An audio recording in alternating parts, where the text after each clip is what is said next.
Hey, what's up YouTube? My name is Wang. I am a 8-figure e-commerce entrepreneur based here in beautiful Vancouver, BC. And today, what I want to share with you is how I was able to hire over 20 employees for a few of my businesses over the past 3 years.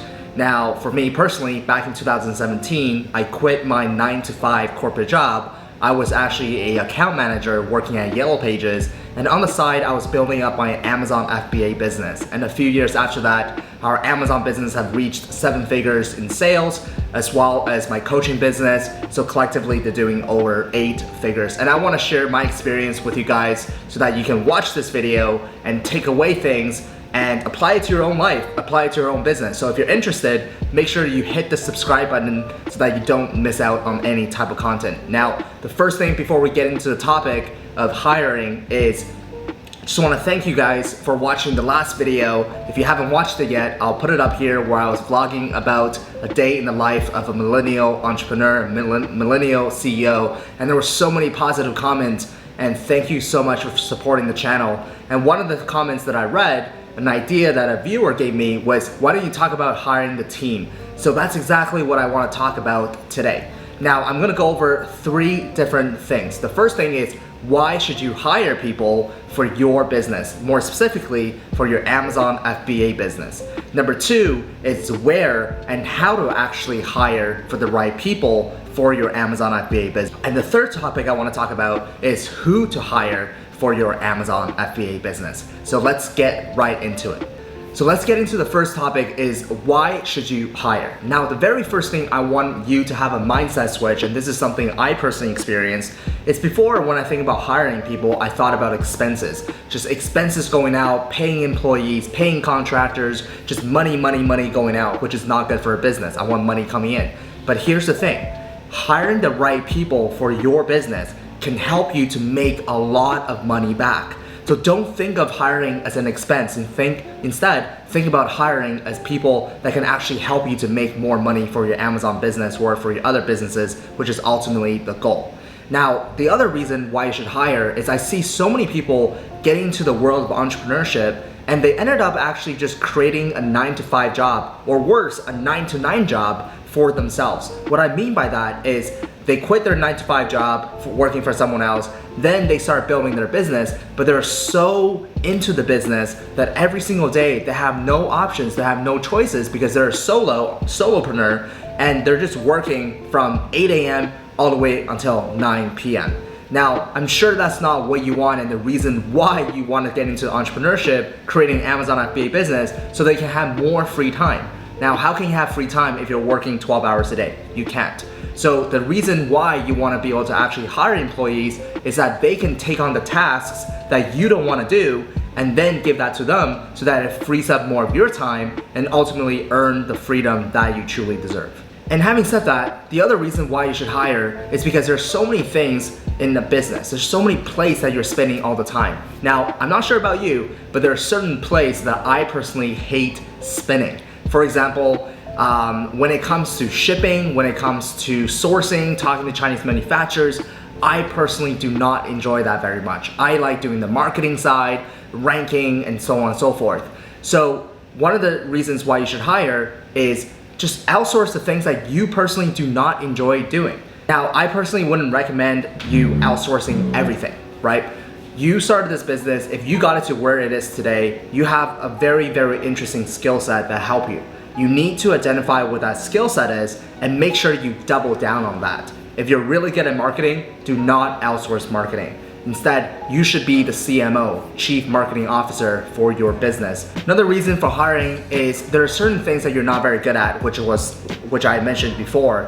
Now, when it comes to running a business, if you're not good at something, that's a restraint, right? That's a constraint. So what you want to do is you want to hire someone who's actually better at you than this. So one of my employees, her name is Charity, and she is she's a CPA. So when it comes to numbers, budgeting, Excel spreadsheet, this, that, I personally don't even know how to do what she does. I heard from a very good, I forget which person said this, but at the end of the day, when you hire an employee, 3 months down the road, 6 months down the road, they need to be better than you at that position. If you are still better than them in that certain position, then you did a bad job at hiring. So you want to actually hire people who are better than you at that certain situation. Now let's talk about the second topic, is where and how you should hire. Now the first thing that you want to determine is, do you want to hire locally, or do you want to outsource to a virtual assistant, also known as VAs? Now there's a lot of Amazon businesses that are operating locally with local employees, like a traditional business, and there's also Amazon businesses that hire VAs. It's really depends up to you. Personally, I like my core team to be local, simply because I want to be able to see them face to face. I want us to be in the same time zone, and that way we can actually move together as a team. But having said that, I know many Amazon people that are doing 7-8 figures that have a team of VAs in the Philippines, everywhere else in the world, and the benefit of that is they're paying very low wages, and they're still able to grow their business very substantially. Now, if you decide to actually hire in person, the best place to hire in person is actually LinkedIn. So what I will do is I will actually post a job description that I found by The Hustle, and it's a great job description. That is something that you actually need to do for yourself when you post on LinkedIn, so that the candidates who see the posting looks at it, they want to actually apply and work for your company. Now, if you want to hire VAs, what I recommend is a website called onlinejobs.ph. PH stands for Philippines, and the reason why I like this website is because every single candidate is from the Philippines. Now, why Philippines? Well, number one is they have really good English. It's like one of their, I think it's like second language. So many of them speak very fluent English. So communication-wise, that's good. Number two is it's very affordable.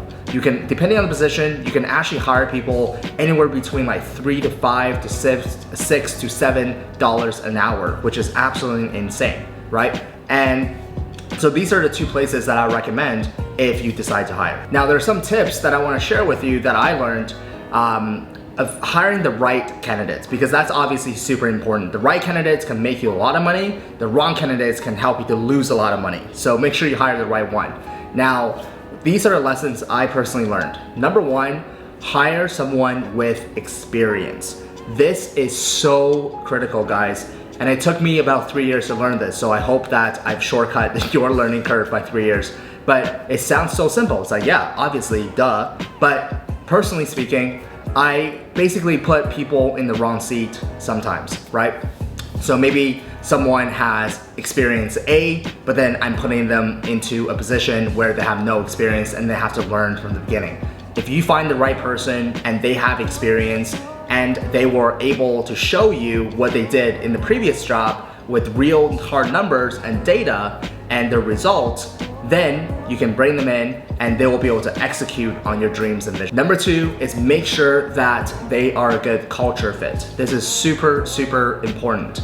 If you have a culture for your business, if you have certain set of values and they don't personally fit within that value, for example, if they come in and they're super cocky and they talk down on people, they do this, they do that, that is not a very good person to have on your team, right? Because that will actually spread like a virus, and it's gonna impact your entire organization. So personally speaking, you must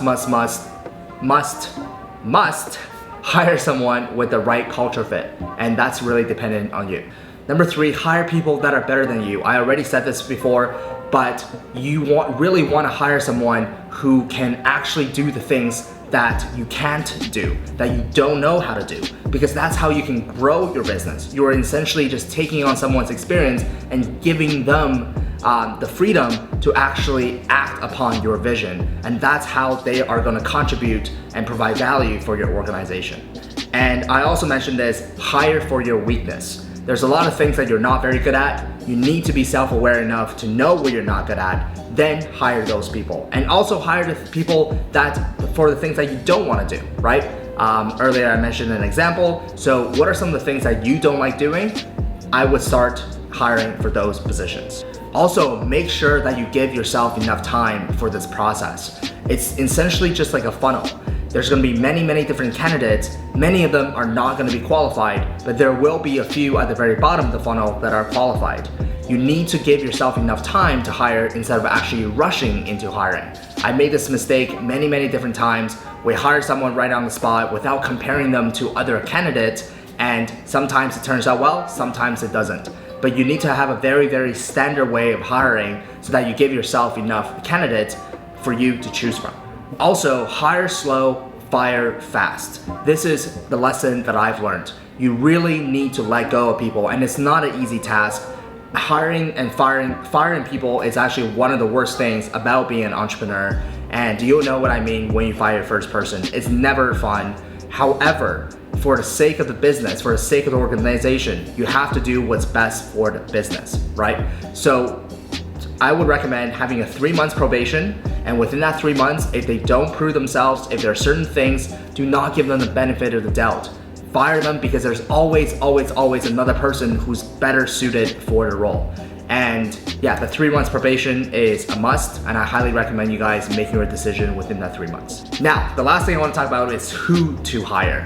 So there's a great book, and they talk about the difference between a visionary and an integrator. I forget the book, but I'll look it up and I'll link it down in the description below.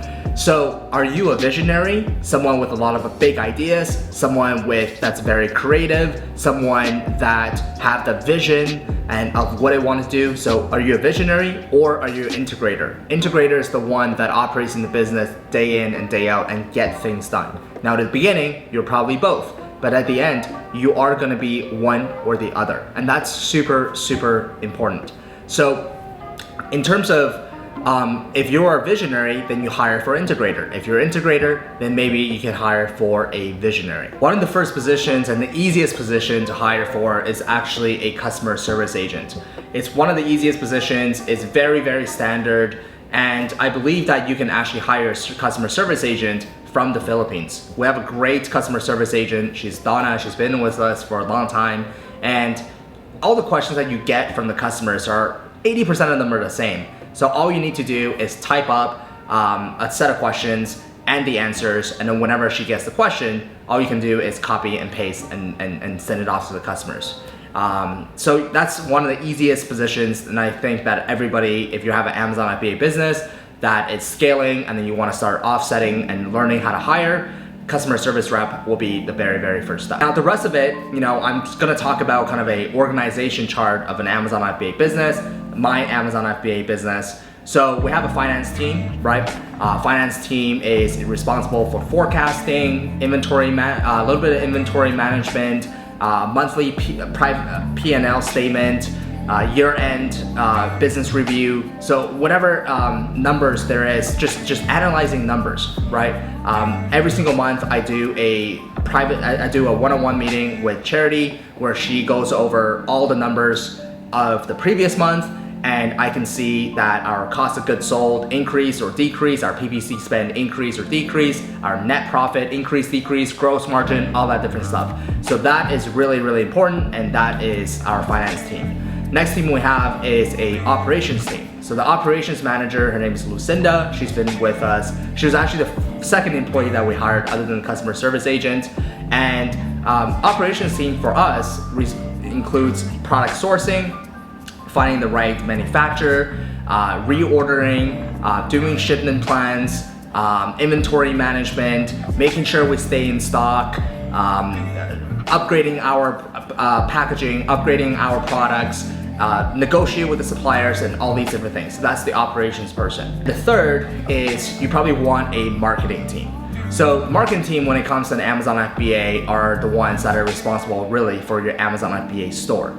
So creating the listing, writing the keywords, researching the keywords, writing the title, the bullet point, talking to a graphic designer, which is the next position I'm talking about, creating the videos, creating the listing to make everything look good, doing rank and bank, talking to the PPC agencies, or even doing PPC themselves, and whatever it might be. So marketing is really a lot of on Amazon things, and ultimately trying to make more money and grow your Amazon FBA. Then you have the design team, the graphic design team or the video team. So we work the graphic designer in-house, and her responsibility is basically just everything design, right? So you got your packaging, you got your graph design on the actual listing, you got your main images, 3D rendering, main images, secondary images, lifestyle images, creating just Facebook ads and different types of marketing material, EBC, and so on and so forth. So anything that's visual, that is done by a graphic designer.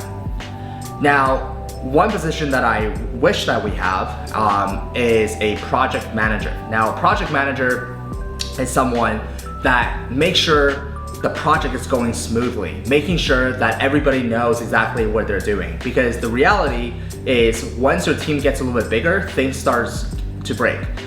Communication errors and this and that. And if you have a project manager, that person can actually make sure everybody knows exactly when the deadline is, what the tasks are at hand, and they're essentially going to make sure the project or the tasks or the goal gets finished in time. So project manager is someone like an integrator, right? And that is a very, very important role in the business if you're not doing that. So that's pretty much the end of this video, guys. Let me know in the comment section how this video was. I know that not a lot of Amazon sellers actually talk about this openly, so I wanted to share with a little bit of lessons and experience that I personally learned from hiring. So let me know in the comment section. Give this video a quick thumbs up, and that just tells me that you guys are actually enjoying this content. And if you guys have any questions, please put them in the comment section below, because I read all the comments. If you have any suggestions for another video topic, put them in the comment section below, and I'll help you guys to actually answer your questions. So that's the end of this video. Thank you so much for watching. I'll see you guys in the very next video.